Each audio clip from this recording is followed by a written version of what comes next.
Good morning, good day, good evening, and thank you for joining us for this Global Assembly event. Today's event is hosted by the Centre for Deliberative Democracy and Global Governance at the University of Canberra in Australia. And as is custom in Australia and important to our team, I want to begin today's event with an acknowledgement that the University of Canberra sits on the lands of the Ngunnawal people, the traditional custodians who have been learning, teaching and researching on these lands for thousands of years.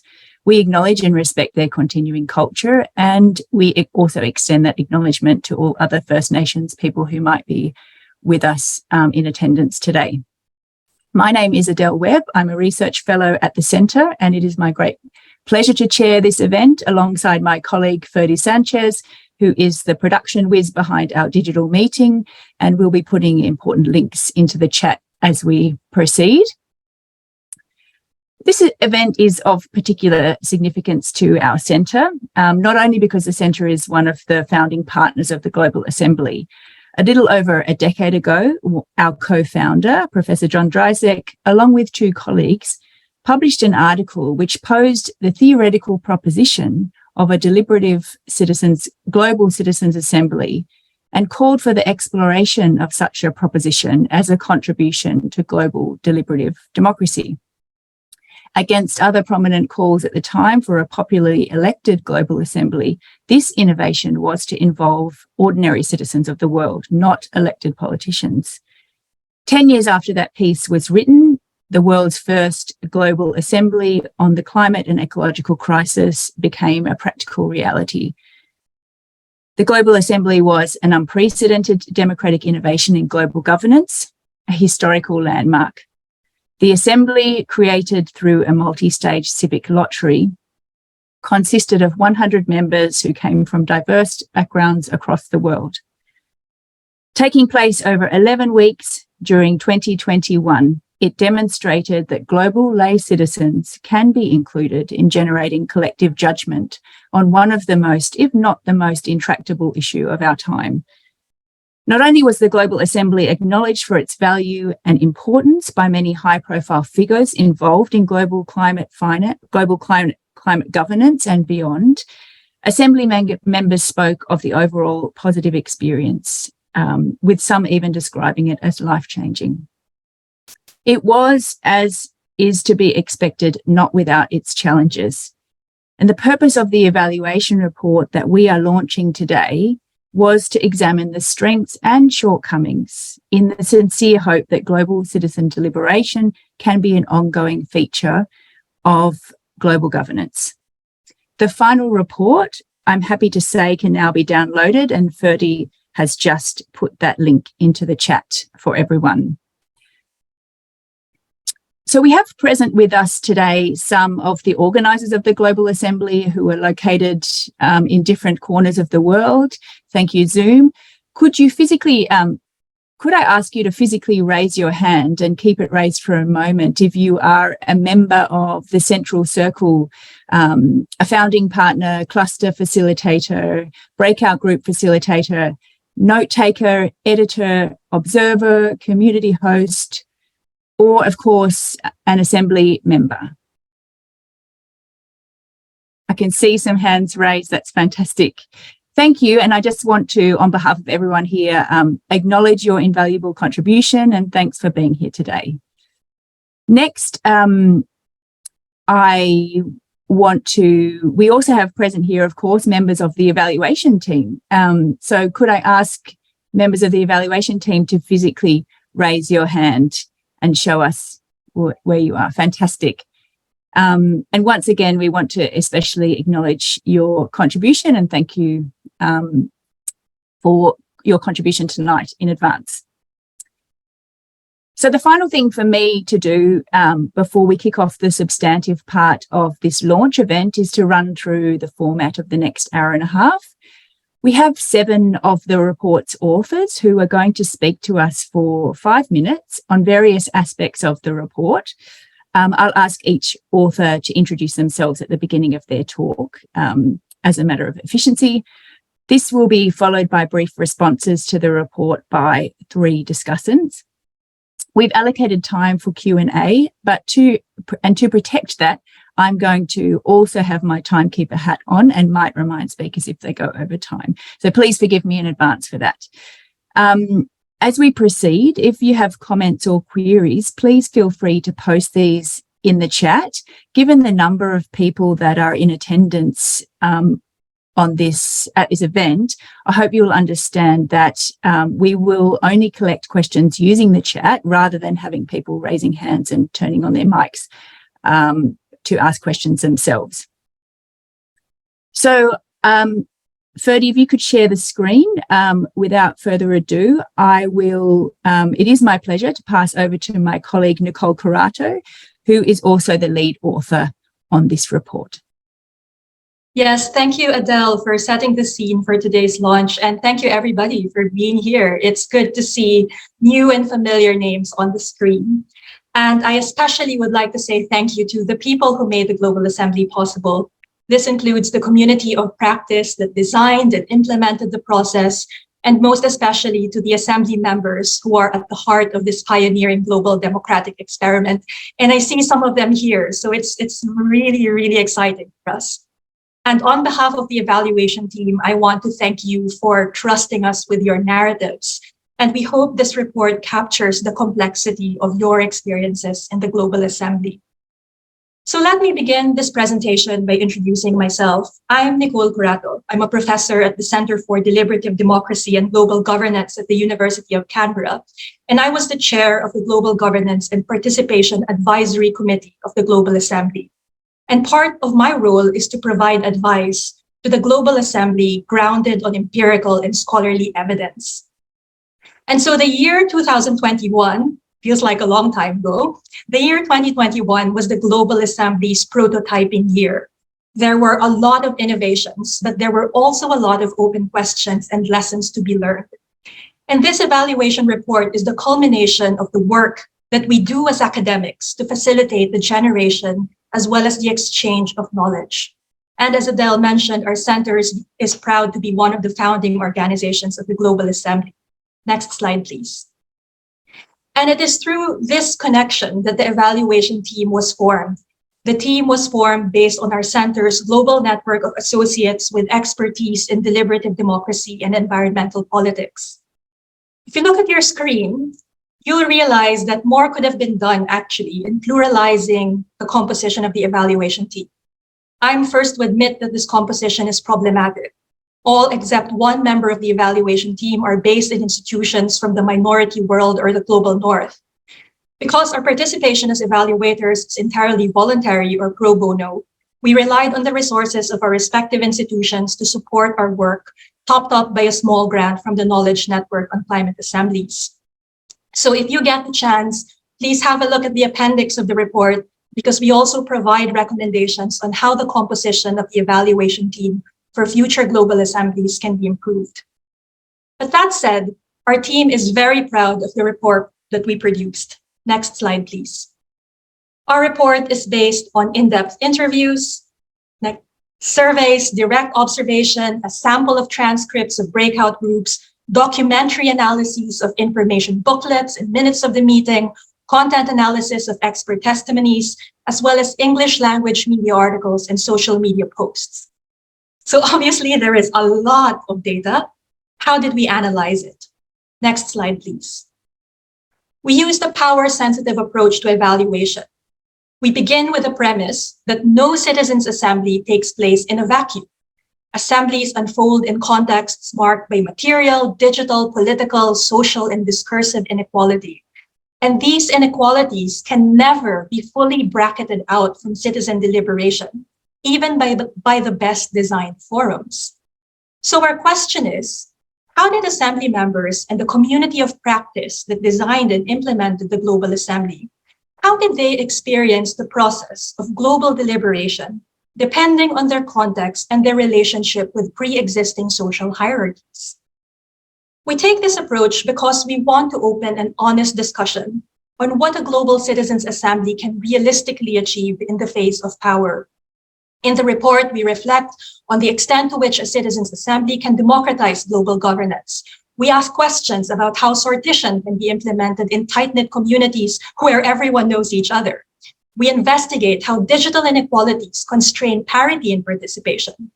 And above all, we document the improvisations of assembly members and their community hosts to overcome structural inequalities to assert their presence in a global public sphere.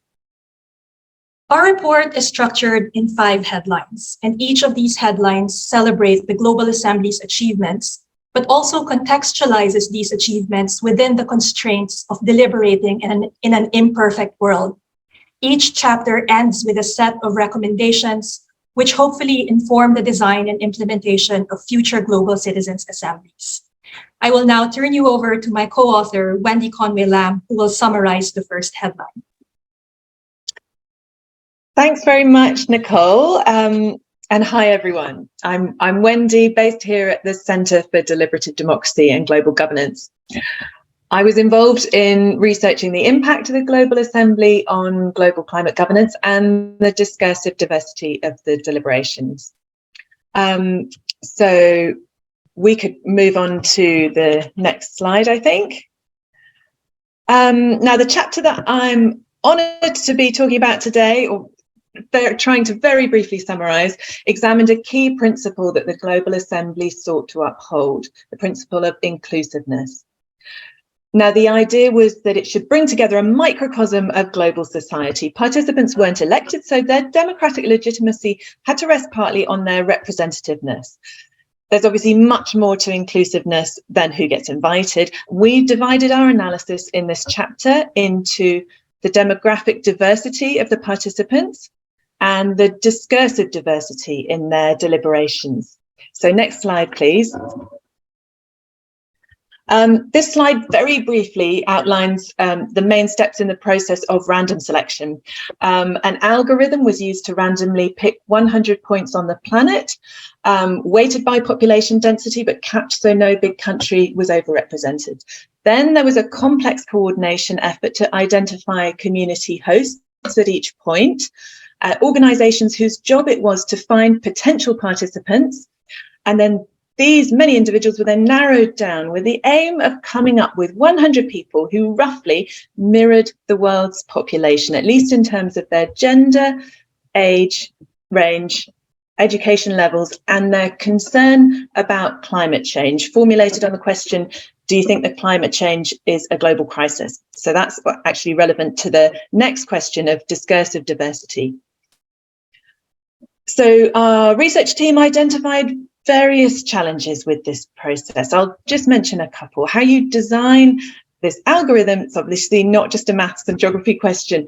In terms of how random you want it to be, that's a question of justice and politics. So weighting by population actually meant that some of the regions most at risk from climate impacts didn't end up getting represented, and that included vulnerable islands in the Pacific and the Atlantic. We heard, another thing is that we heard from community hosts that it wasn't always feasible for them to adhere to the selection protocols. So some of them ended up using their networks to find potential participants for pragmatic reasons, and that didn't allow for the intended 2 degrees of separation between participants and their hosts. Our overall analysis on this is that it was a huge undertaking. No system will be perfect. There'll always be trade-offs, especially in terms of the time and effort put in by community hosts. But one way to help decide how to address some of these weaknesses for future assemblies could be on an inclusive, taking an inclusive deliberative process to think about this. So next slide, and this is my final slide. Then we asked, did all these efforts to ensure a diverse and globally representative sample of citizens translate into diverse perspectives on how to tackle climate change and the ecological crisis? Interestingly, when we examined the group deliberations, we found a surprising lack of diversity in their discourses. Although many Assembly members felt strong concern about climate change, in terms of what to do about it, most upheld the idea that we can tackle the climate crisis while pursuing business as usual economic growth. Not many alternative perspectives were offered, like more radical solutions or indeed climate denial. Calls for fairness and climate justice were also heard, with Assembly members highlighting disparities between countries, especially between wealthier countries and the majority world. But even these discourses didn't generally propose fundamental changes to social and political structures. We also observed very limited discussion about climate change adaptation. That's how to deal with climate impacts, compared to mitigation, how to reduce emissions. Now, this is, of course, an important concern, given that adapting to climate change is a pressing priority, especially for vulnerable countries in the majority world. So why this lack of diversity and missing discourses? We did note a welcome diversity in the perspectives offered by the expert witnesses. One issue may have been that the committee focused the Assembly's agenda on what to do in the quite short term, over a 5-year horizon. Now, the committee were a diverse bunch demographically, but discursively, the committee and the information booklet provided to participants had quite a homogenous perspective, closely aligned in general with IPCC perspectives and UN documents. Actually, a big part of the explanation for this lack of discursive diversity may not reflect so much the selection process, but the extent of internal debate and questioning that took place in deliberations. And that's what you'll hear Azucena talking a bit more about next. So overall, to summarise, while the logistics involved in ensuring demographic diversity are obviously complex and challenging, the research team concluded it will also be important for future global assemblies to think through how to maximise opportunities for discursive diversity as well. Thanks.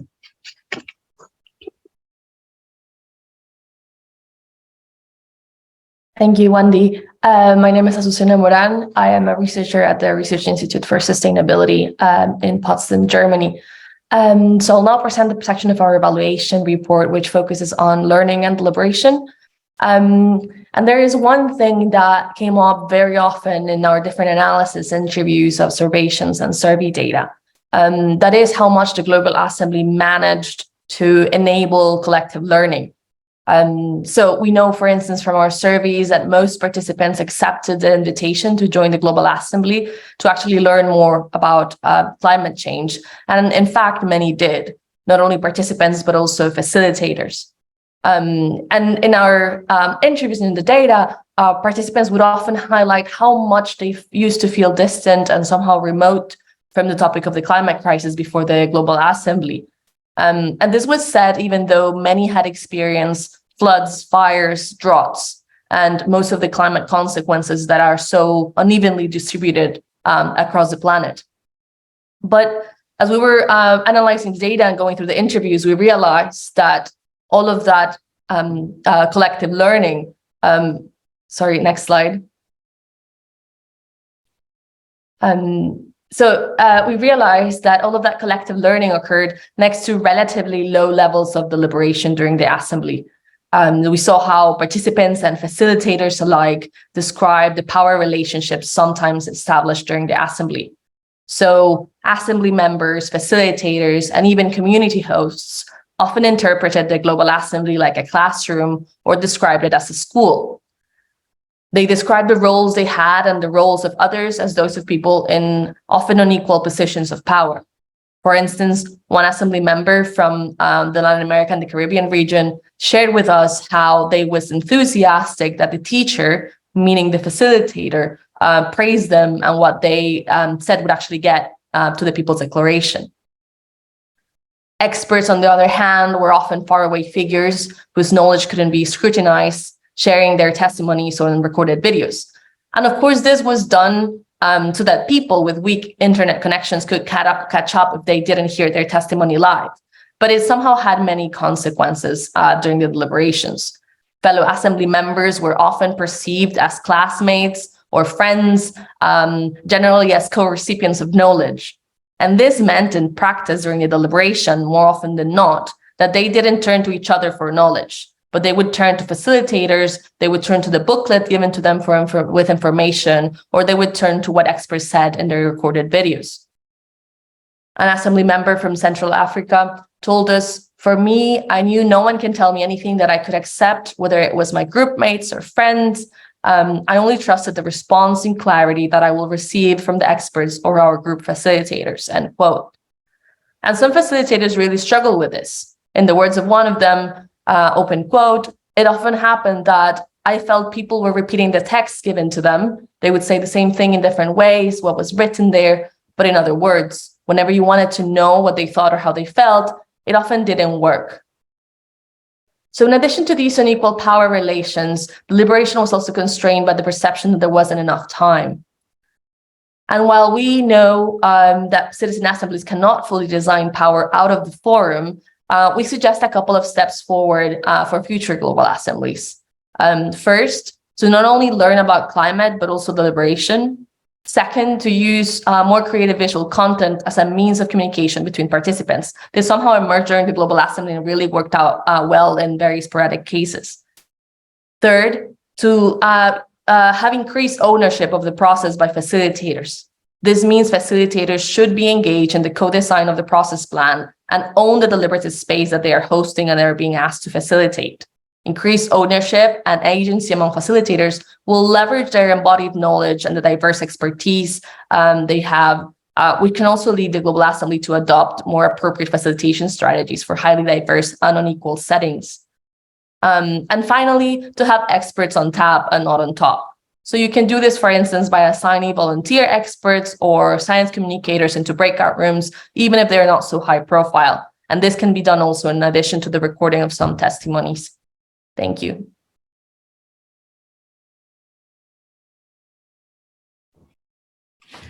Hello, everyone. My name is Lucas Veloso. I am a PhD candidate in political science at the Federal University of Minas Gerais, Brazil. And beyond being a proud note-taker in the Global Assembly, I am part of the team who analyzed political disadvantages and vulnerabilities of the Global Assembly design. In this moment, I will highlight some premises and findings of our Global Assembly governance analysis. First slide, please. We had at least 3 goals in the governance analysis that we conducted. Map the roles, practices, heroic efforts, and sacrifices of participants and organizers. Chart hidden assumptions and asymmetries of power in the Global Assembly design and analyze their impacts. Highlight conditions and consequences of the performances and improvisations that were necessary to achieve the Global Assembly's vision. Next. The Global Assembly involved different roles. In sum, a central circle and a core delivery team coordinated cluster facilitators and community hosts who provided support for the Assembly members in their communities.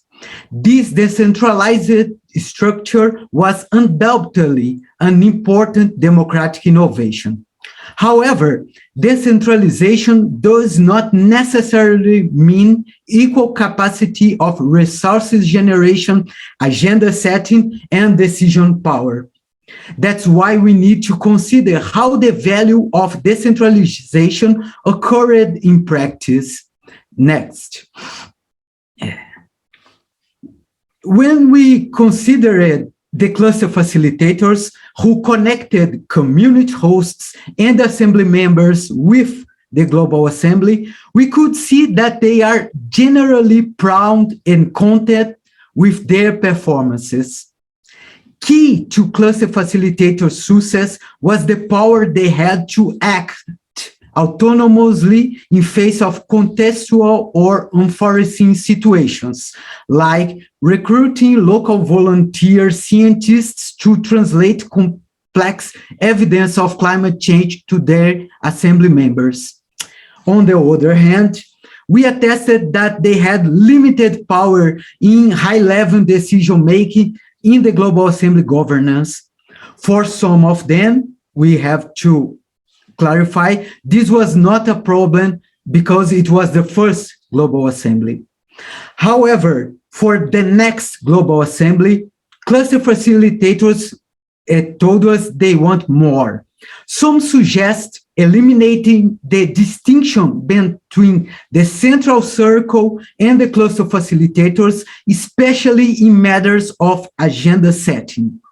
Others consider that it is vital to create an oversight committee to process complaints and internal problems that can occur within the Global Assembly. Next. Learning in practice was a central guide value for the pioneer Global Citizen Assembly, encouraging open sharing of lessons and mistakes. Community hosts, for instance, made many improvisations to support the assembly members when the urgency knocked at their doors. They provided WhatsApp live translations, health support, emotional care, and even mundane resources like new clothes or haircuts for their assembly members. However, improvised work highly correlates with undesired consequences. Some of the interviewees expressed frustrations with the lack of clear roles or stress by excessive burden of demands. There have also been delays in receiving financial resources due to a lack of prior plans to make bank transfers to countries with strict legislation and policies. Next. Reflecting about ways forward, the first lesson we bring on the report is that inclusive design is crucial. Considering that 85% of the assembly members are not European, there are strong reasons to further innovate the way we design mini-publics. Co-design is a key tool to achieve this objective. Second, Global Assembly needs independent governance board composed of cluster facilitators and other stakeholders beyond the central circle members to foster accountability and safety for those involved. Third, to be more sensitive and grounded to address structural inequalities, the governance of the Global Assembly should mirror the diversity of the Assembly members, who were 85% from the majority world. Finally, the next Global Assembly should prioritize aftercare for Assembly members, community hosts, and facilitators. Many of them are still waiting on a response about the future of the Global Assembly. Again, this is an issue that can be addressed by fostering co-design. Thank you very much. I pass the word for Melly. Thank you very much, Lucas. Hello, everyone. My name is Melissa. I am a postdoctoral researcher at the University of Bremen in Germany. And I will address or continue to address the question of inequality. This is an issue that lies at the core of both research and practice of deliberative democracy, because the very goal of processes like the Citizens' Assembly, like the Global Assembly, is to include groups that are usually excluded from having a say in political problems. But the question is how to ensure both equal access and equal conditions for all participants in that process. Without those two conditions, all promises of inclusiveness and representativity will fall short. So this is why the question of how the Global Assembly address inequality in a process that engages such a truly diverse crowd from across the world is so crucial, so that we can understand what worked, what can be improved, and how to move forward in future multinational and multilingual processes. Next slide, please. The Global Assembly put great effort into creating the conditions for equitable participation, despite the radical diversity of conditions from which Assembly members were joining. Some people were participating from their homes, some were joining from rural areas without proper digital infrastructure, some were joining from areas critically affected by violent conflict, by climatic catastrophes. So some participants were more digitally literate than others, and some needed more support than others. So during the assembly, as the assembly went on, these problems became evident, and many of them were addressed, some through improvisations, some through larger reflection also within the central circle and the organizing team. And I want to highlight 3 aspects and the problems they raise with regards to inequality. The first has to do with digital accessibility. The Global Assembly took place online. It was 2021. And of course, many countries still had travel bans in place due to the pandemic. So holding the assembly online meant that many people could participate that it wouldn't have been possible for them if the assembly had taken place in person. But this decision also brought with it structural constraints. Some people joined from home, and that meant power interruptions, unstable connections, very slow connections that could not hold a video on a Zoom call with 300 participants and half of them with video. Some were accessing only through smartphone screens. Other participants instead needed to travel to locations assigned by the community hosts. And this meant commutes, sometimes passing through dangerous areas. This meant a larger time commitment for them. And some simply did not feel comfortable in a space that was not of their home. But having people joining from different spaces digitally also meant that participants could see the background from where others were joining, which made very evident and very explicit some of the structural inequalities in their everyday lives. The second problem was connected to language, of course. The Global Assembly was the first truly global and not just international sort of citizens' assemblies. So language barriers were going to be inevitable. And 64% of participants required a translator. But this also meant that native speakers of English would sometimes dominate the deliberations. They have a natural advantage to express themselves, to convey their arguments. It also meant that non-native speakers of English depended exclusively on their translators, and the quality of translators varied greatly. Some translators had connectivity issues. They would drop out of breakout rooms so that participants would not have anyone to translate for them. Others felt constrained by time. Some translators simplified, and others even changed the nature of the statements originally made by assembly members. And then, of course, translation demanded additional time, so that would mean the more the time the translations took, the less time was available for actual deliberation. And then the final problem, when it's a transversal problem, is time. The Global Assembly was a demanding political exercise. It demanded time for preparation, time for deliberation, time for questionnaires, times for adjusting tech. But not everyone has that much time available, even if they are committed personally to the process. Some assembly members were juggling between multiple jobs, and they could not just easily put aside these commitments because it could compromise their future economic situation. And others had filial and community obligations that demanded that they interrupt, even if they wanted to be in the deliberation, they needed to interrupt their participation. Next slide, please.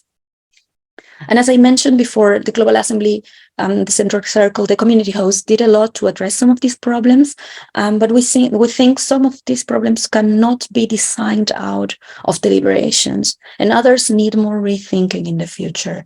With regard to technical solutions, improvisations help, and high-tech had the goal of enable accessibility, but we realized that sometimes low tech is actually a better solution. So many community hosts and assembly members were using actually just messaging apps as back communication channels. So using low tech can be more accessible for participants in the future. A second issue is, of course, the question of quality control of translators. Translators need to be higher trained and monitored under standardized criteria. And the final point, and I will conclude in just a second, is that we believe that in the future, the point of view of vulnerability needs to be at the center of design. So we want to pose a question: what would happen if we think of citizens' assemblies as places where deliberations will be interrupted, where power will be cut, where internet will be unstable, where participants' children will come in and out of the room? So what does that imply for the future of designing deliberation? Thank you very much.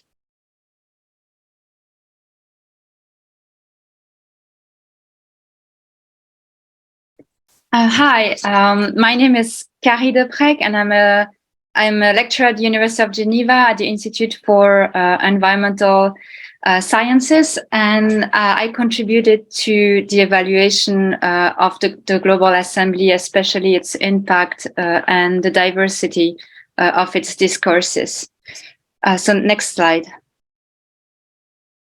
So in our evaluation, impact was understood in a broad sense as institutional impact, in other words, as influencing decision-making processes, but also as the impact on the members of the assembly and their action, as well as on various public, like media and civil society.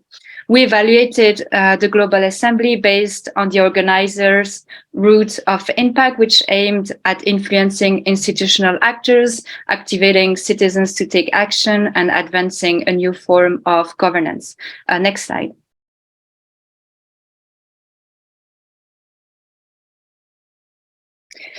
So first, what can be said about the influence of the Global Assembly on institutional actors? Obviously, its impact on the UN climate negotiations, the UNFCCC, was limited.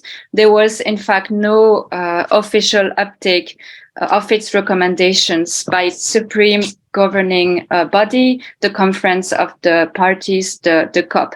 But at the same time, the Global Assembly made significant first steps in establishing itself as an actor in global climate governance. It provided a proof of concept at COP26 in Glasgow in 2021. Its work was discussed in several side events, and several assembly members presented their recommendation to COP participants in side events.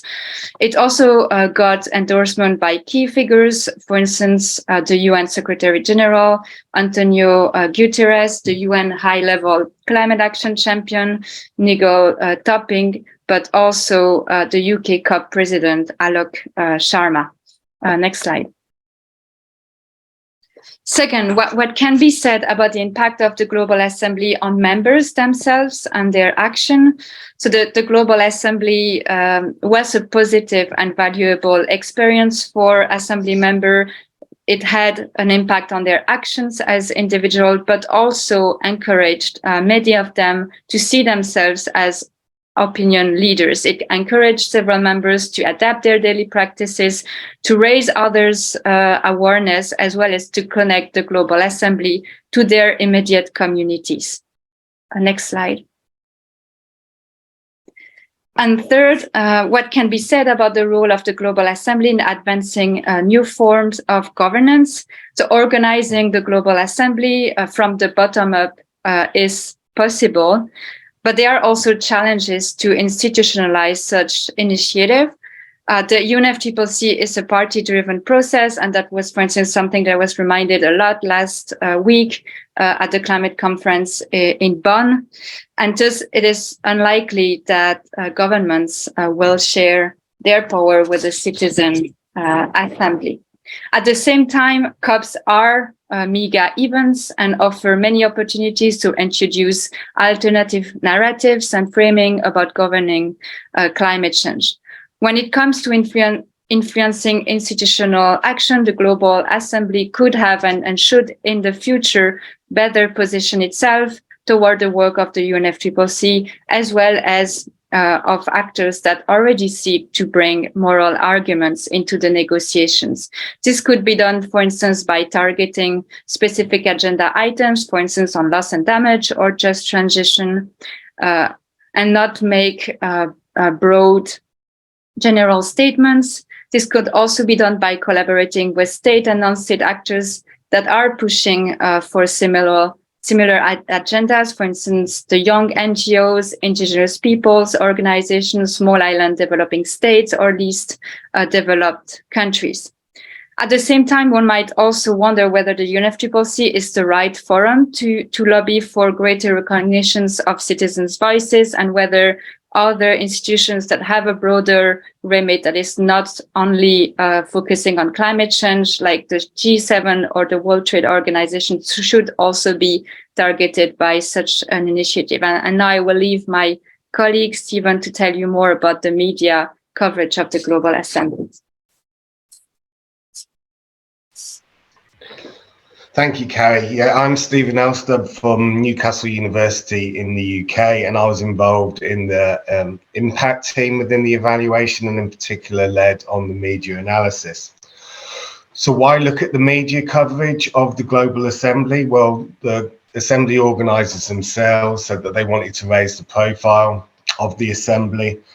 And one of the common criticisms of citizens' assemblies is that it's ultimately small numbers of participants. So it's important that they can connect to broader populations. We wanted to see whether they could connect outside of the Assembly, outside of COP, and media coverage is one way of doing this. So from our analysis of the media, we conclude that the Global Assembly reached a variety of audiences and introduced alternative ways of decision making at the global level. Why do we conclude this? Next slide, please. So firstly, there was coverage. We were only looking at English language coverage, but that still reached 20 countries, dominant because of the English language in the UK and India. And this coverage occurred then throughout the lifespan of the Assembly.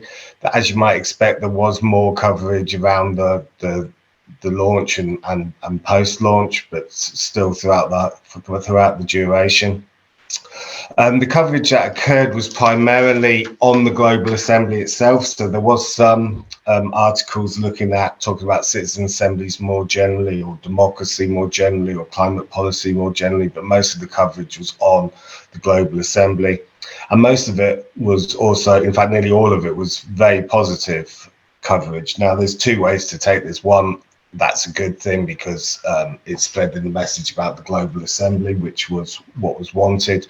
On the other hand, it can also mean that perhaps they weren't feeling threatened or challenged in a way by what the Global Assembly was suggesting.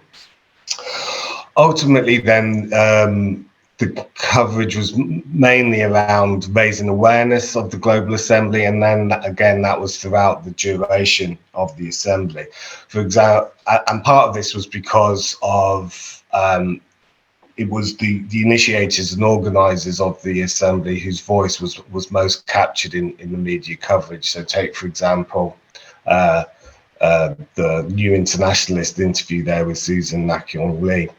However, other voices were captured. There were coverage did include climate activists, governments, the UN, and the Assembly members themselves. And Carrie's already told you about some of the quotes in the media from Alok Sharma, Nicola Sturgeon, Nigel Topping, etc. We also interviewed the community hosts about this, and they felt that they weren't really able to contribute much to the dissemination of the Global Assembly, and that they really needed more support if they were going to be able to do this. Next slide, please. So, concluding media section, ultimately, the coverage was limited in terms of quantity, its distribution, and the diversity of voices that were captured within it. However, we felt it did raise the profile and understanding of the global climate assembly format. And citizen assemblies at the national level, if we look at past cases, and climate assemblies as well, have struggled to get the media attention that's required to be able to reach out to other publics. So it was always going to be a challenge, but at the global level, it's even more of a challenge because we don't have the same established media frameworks, public spheres basically present there at the global level that we do at the national level. The same level of architecture just isn't there. So it's always going to be an extreme challenge. Going forward, what we suggest is that the approach to communication for global assemblies is decentered. And we believe that this will make it more inclusive, more creative, and actually much more in line with the logic and rationale and the inspiration behind this global assembly to have a bottom-up process, that if then the communication of it is also in that way. However, it would still need to be a scaffolded approach.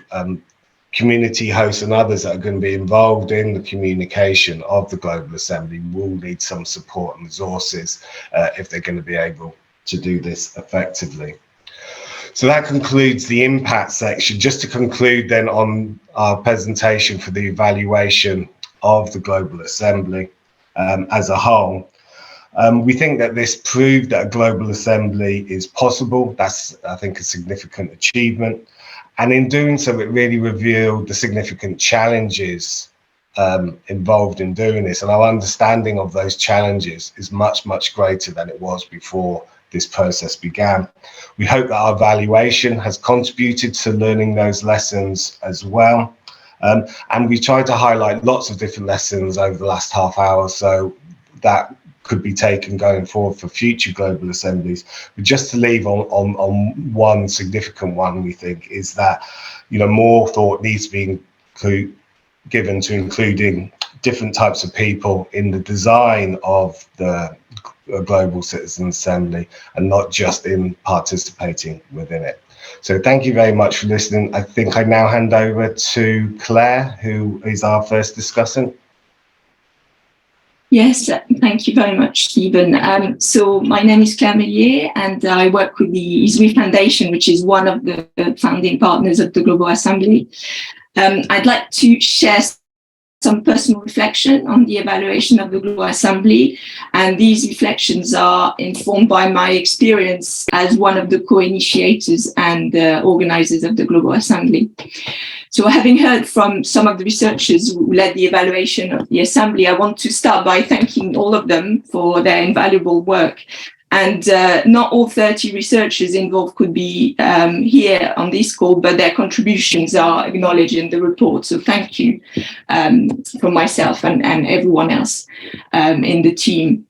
There is no way I can do justice to the depth of the evaluation findings in 5 minutes. But what I can do is highlight what the evaluation focused on in this presentation, which I think we need to just remember that this evaluation focused on the core assembly, but there are also 2 other critical elements that unfortunately couldn't be evaluated, such as the cultural wave and the community assemblies. And just a reminder of that, I think it's important to acknowledge it here. So what I'd like to do is surface for me 2 key learning that I've made personally as a result of my involvement in the Assembly. And for me, it boils down to 2 concepts. And these concepts are power and trauma. The term power is central to the evaluation, and it comes up throughout the report. And Nicole reminded us at the start of this event how the researchers have used a power-sensitive approach to evaluation. But what's interesting for me is that the concept of trauma, on the other hand, is not mentioned a single time in the report. And it has, however, been present throughout the life of the Global Assembly in multiple settings, internal, external, local, global, at multiple levels, individual, collective, and for different audiences, Assembly members themselves, community of practice, and more. So to me, these 2 concepts are very closely intertwined.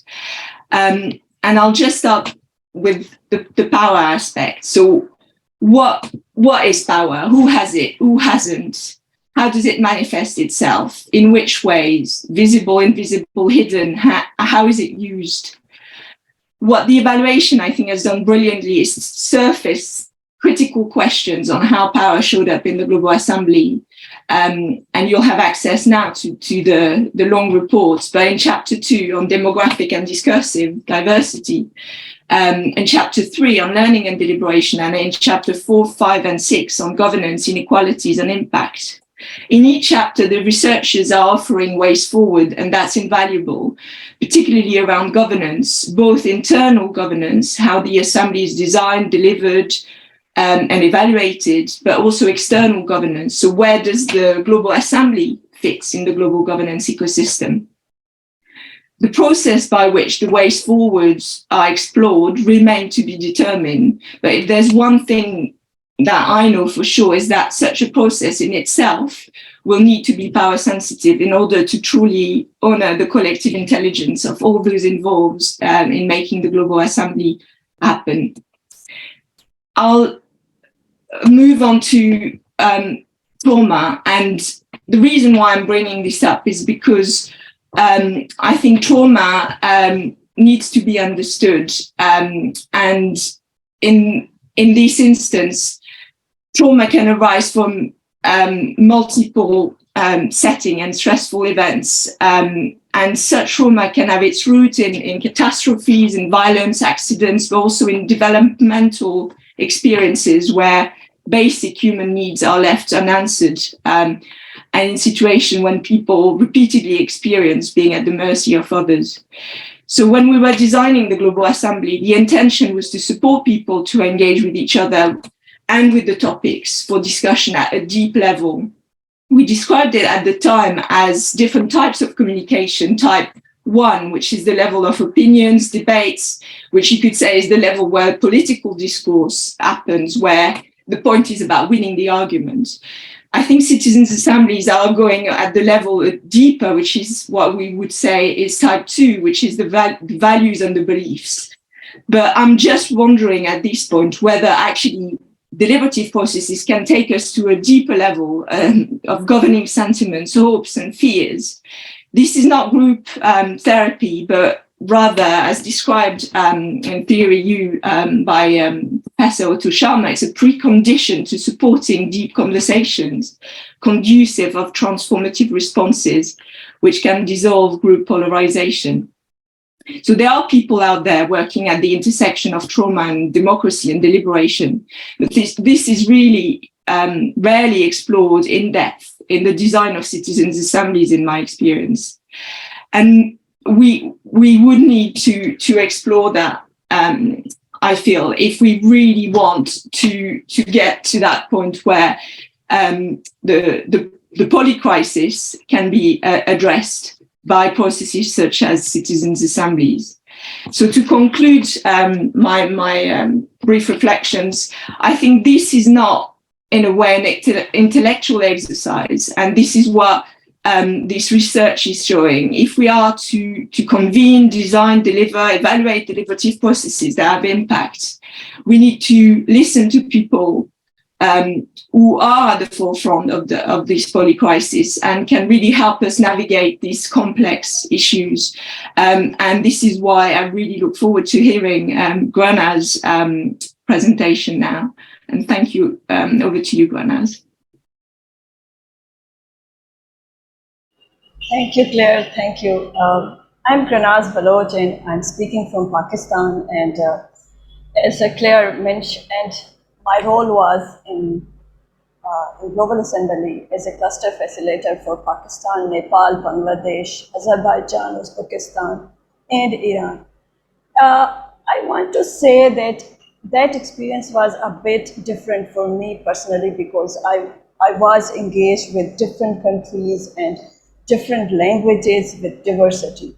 So when I want to share about that, the most complicated thing for me during this during process was recruitment of community hosts through Zoom calls or Google Meet or like snowflakes. It was really difficult for me to engage someone from the screen to screen, not from in person. That is a challenge. I think I should mention it in an evaluation report, but I couldn't mention it. And the second thing that Claire mentioned about trauma, I think I would say this is personally because I left my home in 2007, flood at June 27th at midnight because of this terrible man-made flood. I want to talk about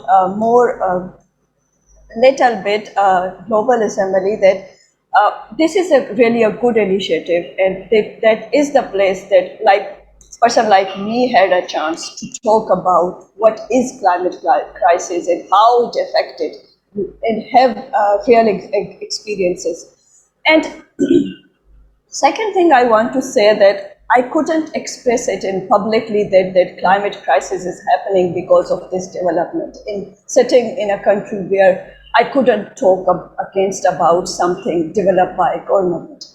I think I couldn't say that climate crisis is only a jargon word or environmental justice, but I think this is also intersectional with human rights issues when we talk about from global south. And this is something I want to say. And the three things which I mentioned in earlier in a presentation about digital accessibility, digital divide, time and languages. I think I would say preferably about them that this is really important when we talk about citizen assemblies, especially from Global South. We need to think about the woman, because the woman is like a person in a society where, especially in Global South, has no role in any decision-making power. So this is something, when we discuss about designing something like the citizen assembly, we should clear about that we are engaging the woman from Global South who has no power, who is bounded with cultural norms, stereotypes, and has no right to even stay midnight. This is something I want to say about it. And second thing I want to say about that was a really good initiative of booklet, especially talking about local stories, talking about how they are engaged, their grandparents in climate crisis. But here I want to say that translation from Sindhi, Urdu, Persian, it's really difficult for the community host to translate them in their native language in a jargon English when they never experienced such words. This is something I want to emphasize. I want to say, but this is something my close to heart, that I think designing was global north to south, and experiences was from global south. I think there should be something in design like global south to north or south to south. This is really important when we talk about experiences of especially the people from developing countries like Pakistan, India, Nepal. They all are worst affectees. And I want to say that there is at last I want to say there should be need of like sortation, like Pakistan have two locations. Even Pakistan has super floods and disasters different, but it has two locations. And the majority people, like from my province, Balochistan and Gilgit-Baltistan, glaciers are melting. They are not part of these discussions. So I think the future should be not depend on the sortation of lottery, but should be depend on the experiences that how the different places are doing. This is something I wanted to say. Thank you.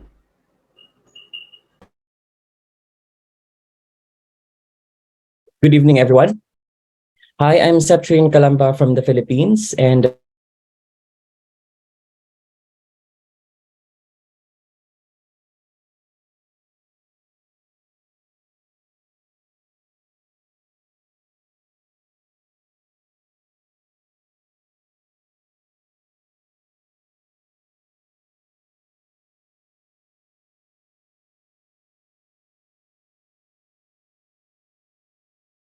the PhD candidate at the Alfred Deakin Institute for Citizenship, and I served as one of the cluster facilitators in SIDGE on behalf of our colleague, Indira Latondo Vaidimos, and professor at Universidad de Indira's Reflection.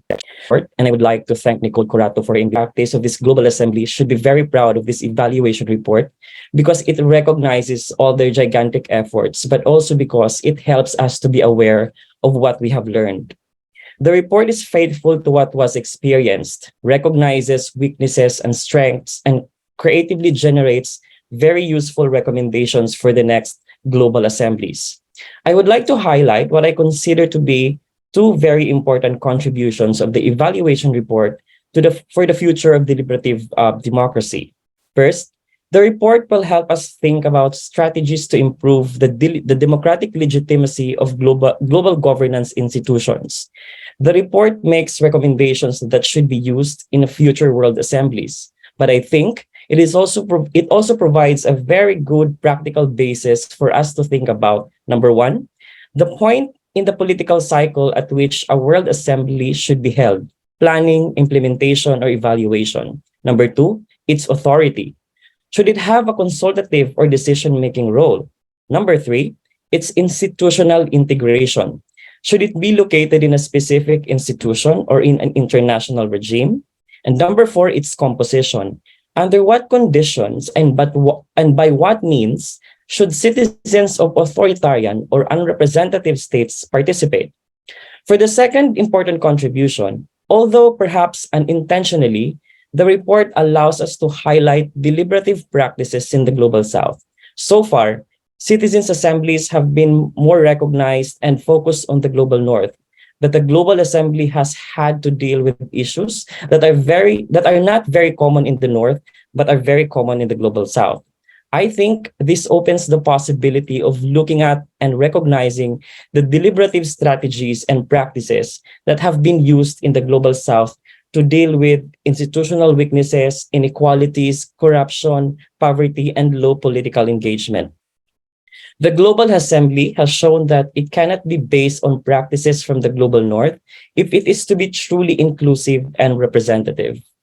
Finally, I would like to thank the organizers of this event once again, and I'm sure that this community of practice around Global Assembly will continue to grow. Thank you very much.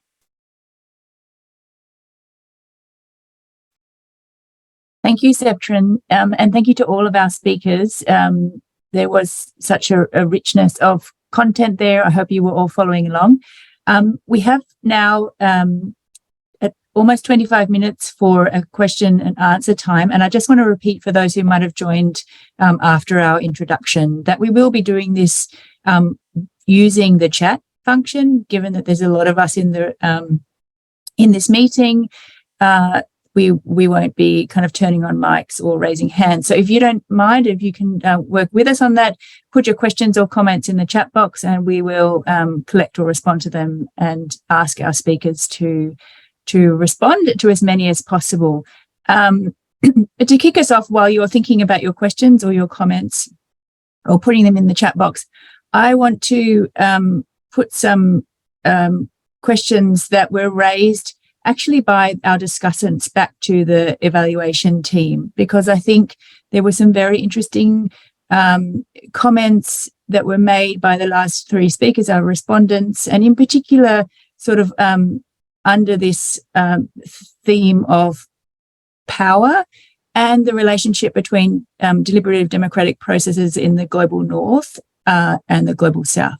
So I guess I'm opening this up to whoever would like to respond. But in terms of Claire's question about how the evaluation team would respond to the idea that there was not mention of trauma in the report, even though that was a feature of the Global Assembly, and how deliberative processes can take account of this deeper level of kind of experience.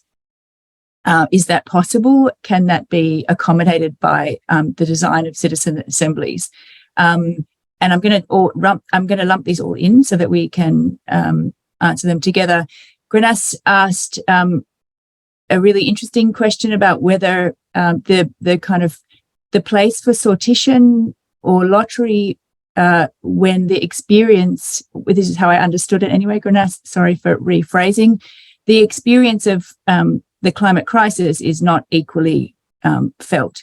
So what's the place, how do you justify sortition when in fact you could argue that it's the preference should be to hear from people who are most impacted and the most vulnerable communities.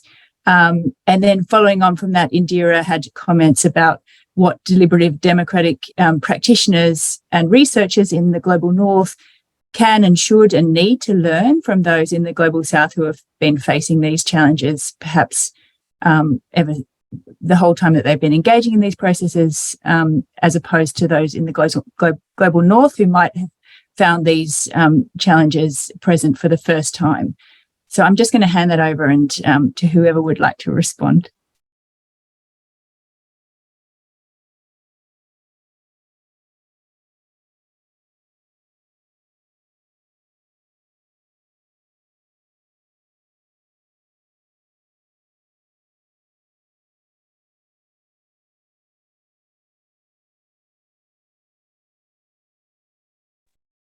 Okay, I can unmute myself now. Sorry, I was prohibited from unmuting myself a while ago.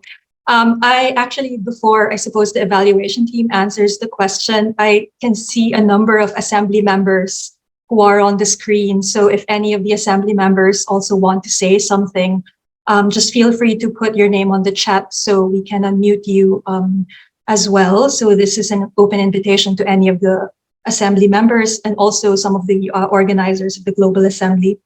I personally would like to turn this over to the people in the evaluation team who did a lot of the heavy lifting in terms of the data analysis on the question of global North and South comment, and also the unequal experience of the climate crisis. I acknowledge that Emerson Sanchez is here, who led the discussion of climate discourses. Maybe if you want to jump in as well.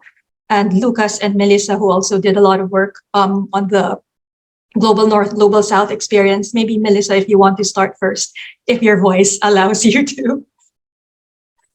Yes, thank you, Nicole, and thank you for the comments. So I first want to acknowledge that the question of the tension between global North stakeholders and majority world and global South participants was very present in a lot of the interviews and in a lot of the data that we analyzed. And I think there are two levels maybe to the question as to who should be invited and by what means and with what representation.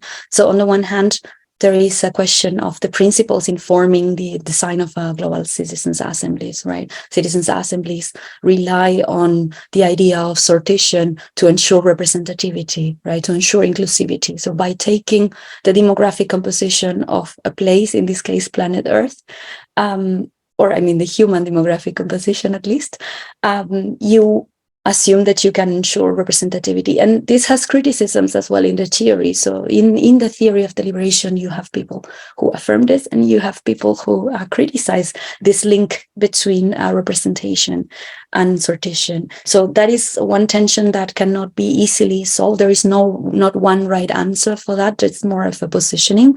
And then there is a practical level that has to do with design. And in terms of design, for instance, what we have seen in local citizens' assemblies or in neighborhood citizens' assemblies, for instance, is that organizers take the decision to oversample or over-represent specific groups, especially when they are marginalized groups, where they are vulnerable groups, or groups that usually are not represented in political processes and usually have a lower response rates for citizens' assemblies. So, for instance, when you have a neighborhood which has a migration background, you oversample, you over-represent those groups because you know that otherwise they have less of a chance to have their same political process. So I think this could be food for thought for the future Global Assembly and future similar enterprises, whether the place is most affected by the climate crisis and the climate emergency maybe should be oversampled and over-represented. But again, this is also a question of making decisions in terms of how the principles that inform institutional design are then translated to actual invitation and sortition.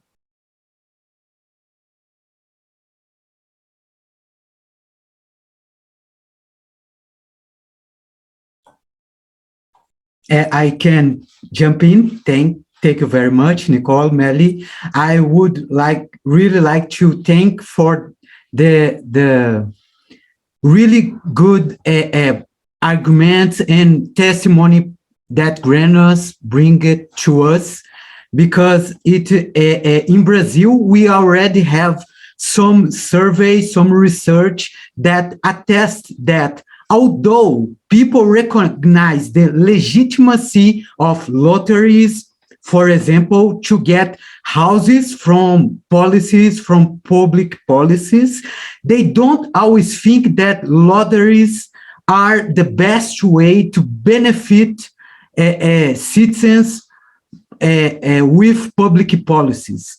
I'm not sure if the problems of our democracies, of our mini publics, will be solved by a statistically perfect lottery selection mechanism. I'm more connected with Granas that we need to be more keen, to be more sensitive, to bring into the table people who, even with the best lotteries of the world, wouldn't get a chance to be at the table, to be at the decision-making position. So I think that to radicalize democracies and to radicalize deliberative democracies, we need to improve our capacities to find and to learn with people who are most vulnerable, or like Claire said, who are most traumatized by the problems that we need to address urgently in our worlds. That's how I see this question. May I just quickly add something to what Lucas mentioned? That critique of random selection, as mentioned, we also want to emphasize that in our report, most of our participants are actually appreciative of being randomly selected. Some people said it's like a blessing from God, or it's good fortune. To me, it's one of my favorite chapters, although I treat all chapters equally, of course. I was very fascinated with the grounded experience of how phenomenal the community hosts did in recruiting, in operationalizing what it means to do random selection in very difficult contexts. And I see a lot of researchers on the screen, a lot of practitioners. I think our next project should really just create this compendium of the everyday experiences of how sortition takes place in very different, in very difficult contexts. So just a plug, I think it's on chapter 2, correct me if I'm wrong, on how Assembly members appreciated being selected. I believe Azucena wants to say something as well. Maybe just like quickly adding to what Millie and Lucas were saying, I think it's important also to notice that we're somehow always focused on the selection of the Assembly members and somehow like the diversity of the Assembly members, and something that we really focus on the report is like there is a need to actually also talk about the diversity and question also the convening power of Assembly. So it's like who is actually convening all of those Assembly members, and I think this is a very important part to democratize not only agenda setting but also the doing of the remit, the choosing of the Assembly members, etc.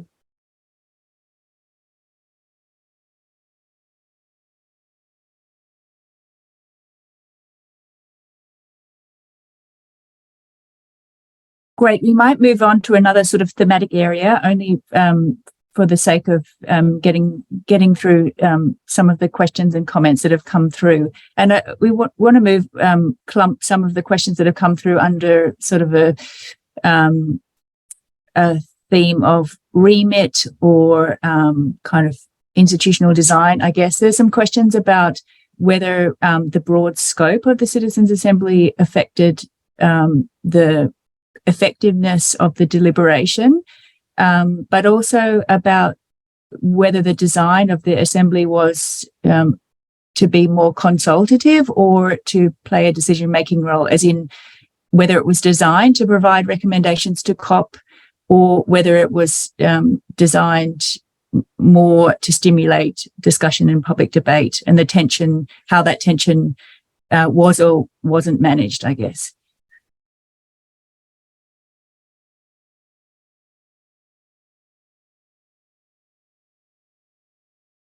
Sorry, I just noticed Pierre's hand is up. He's a co-author of the evaluation report as well, so maybe he wants to say something.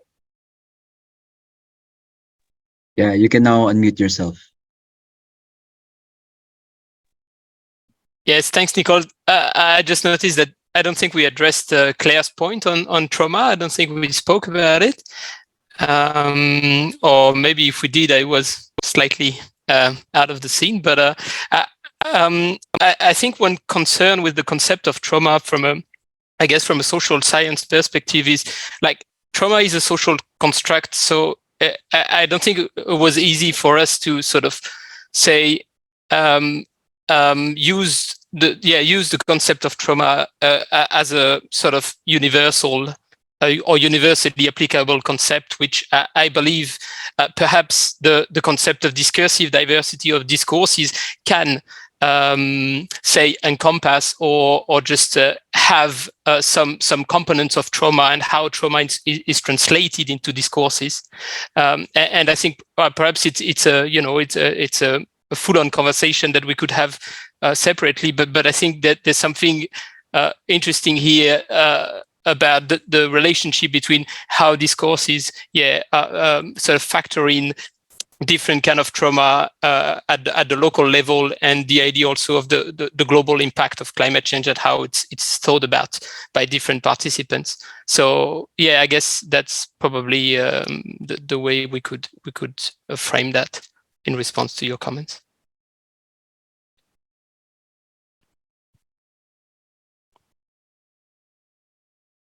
Thanks so much. Does someone want to take the question about the kind of scope of the Assembly and also the kind of tension between consultation versus kind of political advocacy, for want of a better term?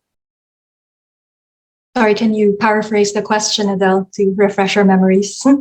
Sure. Actually, it's actually a question from Ricky. It's very well phrased, probably better than I could do, so I might just refer to it. So it seems that the Global Assembly wants to be both a source of advice for COP and to stimulate a broader public debate. So the question is whether a citizens' assembly can do both, because the two require different levels of politicization. Does a general assembly have to prioritize one of these over the other? Yeah, and I noticed Stephen responded to that. So Stephen, Carrie, if you want to jump in, but also if there's anybody from the Central Circle or Global Assembly team who wants to respond to this, because I think it's more directed in terms of your design more than our evaluation. Just feel free to put your name on the chat so we can unmute you. Stephen, do you want to expand on your comment, and maybe Carrie can go next? Thanks. Yeah. So I don't think we didn't find evidence that the Global Assembly had really impacted the negotiations in COP. But yeah, I take the fact that that's something that could happen in the future. We don't. The docking, as the organisers use the term, or coupling, as we often in our field use the term, basically the connection between the Global Assembly and COP wasn't strong enough for it to get into that inner circle of negotiations.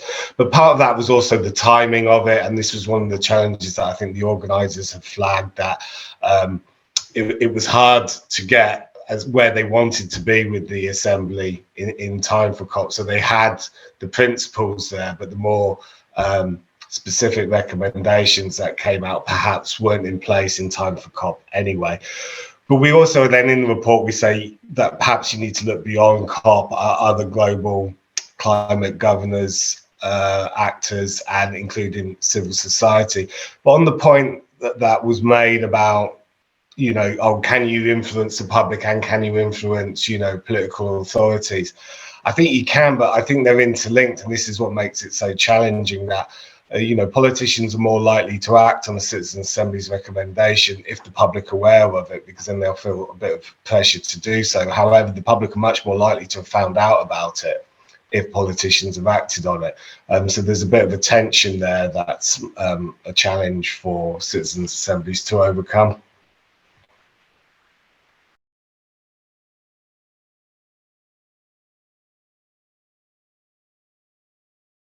Yeah, Rich, go ahead. Yeah, just on this. So one of the really, so thanks everyone for this. It's just incredibly helpful. This is the third of these global deliberative process around a COP I've involved. Those involved the worldwide views at kind of Paris, Copenhagen, and obviously now Glasgow. Rich, I'm very sorry to interrupt. Can you introduce yourself first? Oh, hi, yeah, sure. My name's Rich Wilson. I'm one of the co-initiators of the Global Assembly. And I've been working on these things for a while. I think one of the really important things from my perspective about the Global Assembly was we weren't just doing the world's first Global Citizens Assembly, we were also trying to reinvent the model in terms of the global governance space. So if you check out the report of the Global Assembly, we've got quite a big section on theory of change. And as I'm sure you all know, but global governance is just nothing like nation-state levels governance. It's nothing like local governance. It's really like the Wild West. Now that's why we've got so many excruciating challenges there.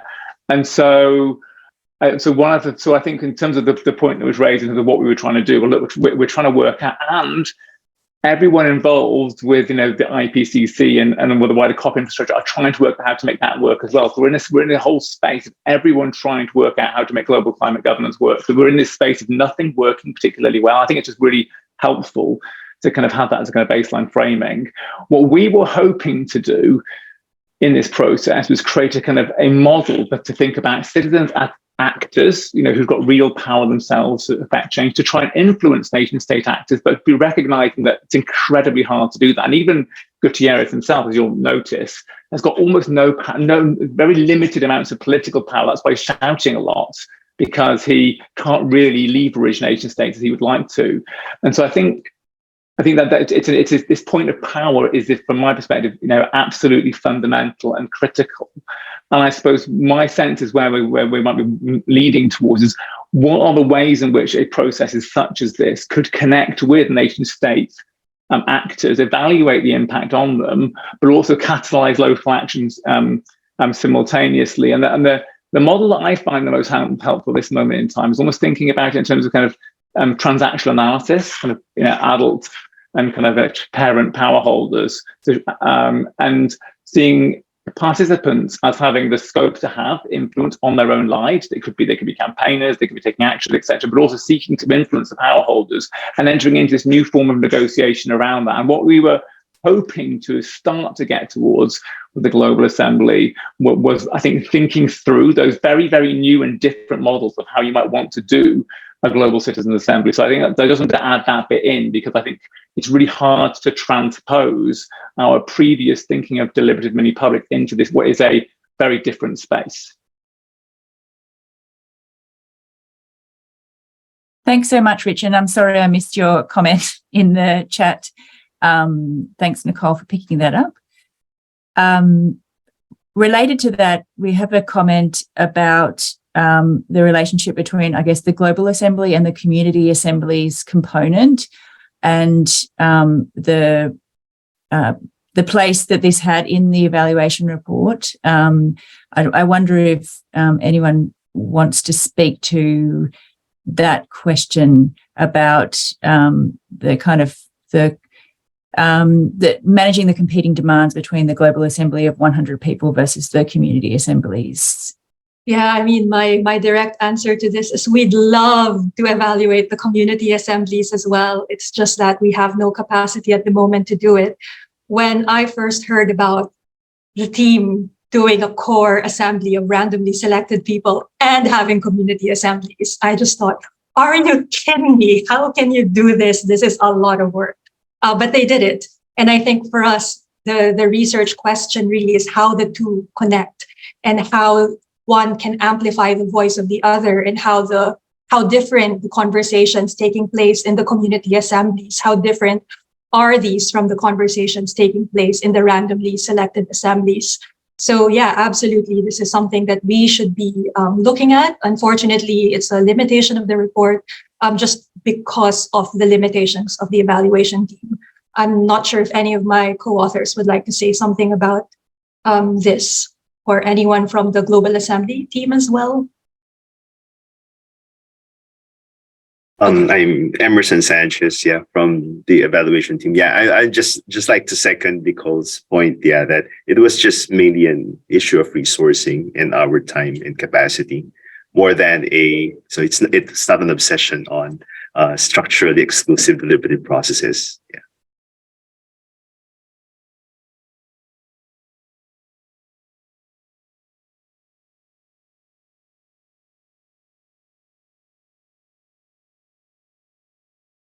Okay, great. So we're getting toward the end of our time. We have covered many of the questions that have been asked. I'm just wondering now, in the final few minutes, if any of our contributors from today want to make any final remarks, any responses. I'll let you decide who wants to speak.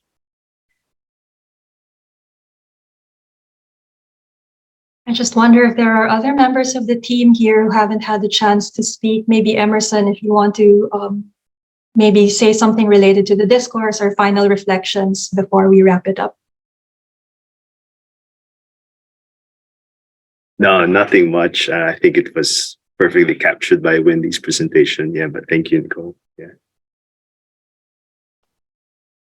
And maybe a final call to any of the assembly members who are present. I'm very delighted to see some of you here, as well as our community hosts, facilitators, and organizers too.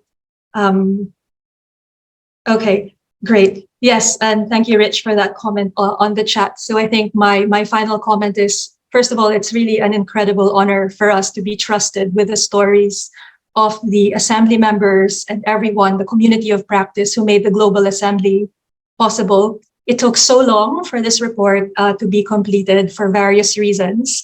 And some of these reasons are actually very good reasons. Part of this is the internal debate happening with the evaluation team as well, in terms of how we can properly do the evaluation. We're more than happy to talk about the behind the scenes here.